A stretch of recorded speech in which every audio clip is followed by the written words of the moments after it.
Saulėtą Liepos 2 dieną Baltarusijos rajone Logoiske esančios slidinėjimo poilsiavietėje vyksta pirmasis šalyje tarptautinis orlaivių sąskrydis. Jame dalyvauja tokios šalys kaip Čekija, Ukraina, Gruzija, Rusija, Baltarusija ir Lietuva. Komandos sąskrydžio metu žiūrovams žada parodyti namuose paruoštus parodomuosius numerius. Pilotai iš tikrųjų pati pradžia Baltarusijos areivystės ir kadangi mes esame viena labiausiai patyrusių kompanijų tiek Baltijos šalyse, tiek galima būtų sakyti ir buvusioje Tarybų Sąjungoje tam regione, tai natūralu, kad kreipiasi į mus, kad su pagalba padėti, pakonsultuoti, tiesiog pasitarti, kaip galima atlikti. Ir mums visada įdomu būti ten, kur yra kažkokia pradžia.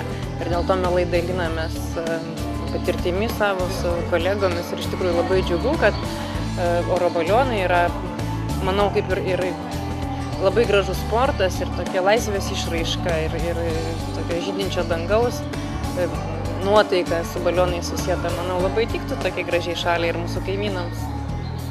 O jūs skraidite po Baltarusijos žemės? Baltarusijos dangų, jo.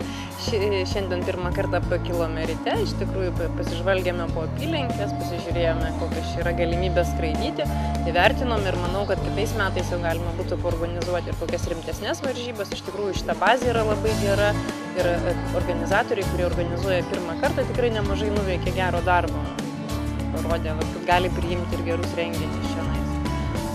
Ši oro šventė vyks iki Liepos 6, kuomet ir įvyks iškilmingas jos uždarimas.